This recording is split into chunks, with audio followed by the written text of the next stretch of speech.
Hello, welcome to Devansh study point. Devansh study या online प्लॅटफॉर्मवर आपले स्वागत आहे.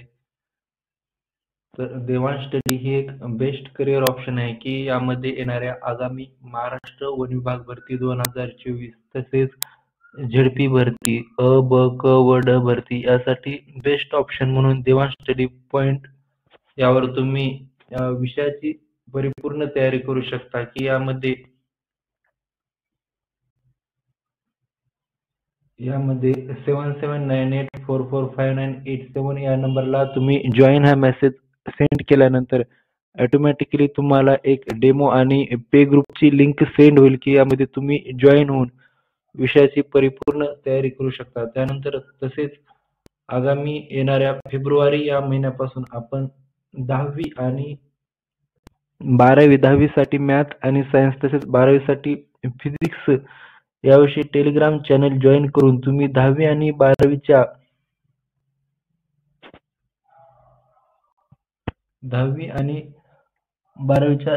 जास्तीत जास्त विद्यार्थ्यापर्यंत स्टुडंटपर्यंत हा व्हिडिओ शेअर करा की यात तुम्हाला खूप सोप्या पद्धतीने रेकॉर्डेड व्हिडिओ सेंड केले जातील तसेच ऑनलाईन क्लास असतील आणि विषयाची परिपूर्ण तयारी करून घेतली जाईल.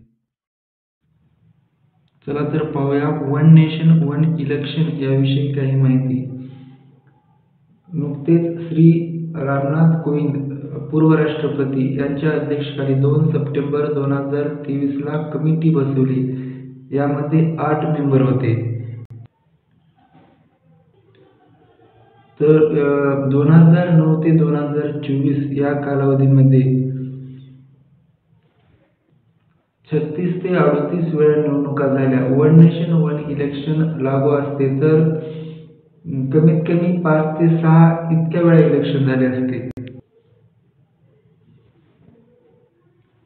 कायदा मंत्री अर्जुन मेघवाल यांनी 129वे घटना दुरुस्ती विधेयक हे 2024 मध्ये मांडले. नुकतेच अर्जुन मेघवाल हे श्री पंतप्रधान नरेंद्र मोदी यांचे खूप जवळचे सहकारी मानले जातात.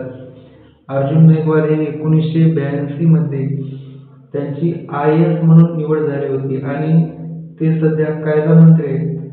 ते सायकलवरून संसदेमध्ये येत असतात. विधेयकाच्या बाजूने लोकसभेमध्ये 269 तर विरोधामध्ये 198 इतकी मते पडली. BJPचे 20 खासदार हे अनुपस्थित होते तर राज्यसभेमध्ये आता यापुढे राज्यसभेमध्ये 231 पैकी 154 समर्थन आवश्यक आहे आणि सध्या NDA कडे 114 सदस्य आहेत. तर स्वातंत्र्यानंतर आता या काही फोटो आहेत की जेव्हा आपली 10 फेब्रुवारी 1952ला स्वातंत्र्यानंतर 1952ला 1957ला 1962ला आणि 1967 या 4 वेळा वन नेशन वन इलेक्शन झाल्या. भारतामध्ये दर 3 महिन्याला निवडणुका होत असतात. भारताला सातत्याने निवडणुका होणारा देश म्हणून ओळखले जाते. परंतु अमेरिकेमध्ये ही स्थिती नाही. अमेरिकेमध्ये दर 4 वर्षांनी नोव्हेंबरमधील पहिला मंगळवार असे निश्चित असते, तसे भारतामध्ये नाही. वन नेशन वन इलेक्शन झाली तर खर्चामध्ये मोठी बचत होईल. जवळपास 1.25 कोटी लोक कामाला लागतात. वेळ, पैसा आणि श्रम बचत होईल.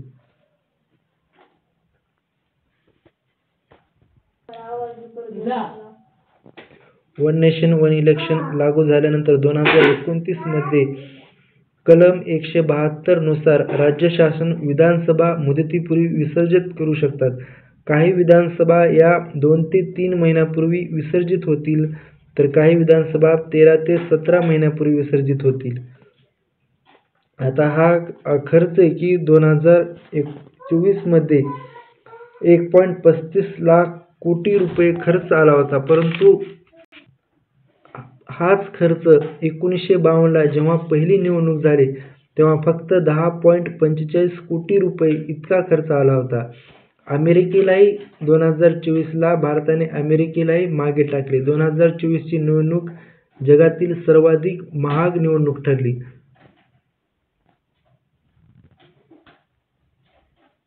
धन्यवाद.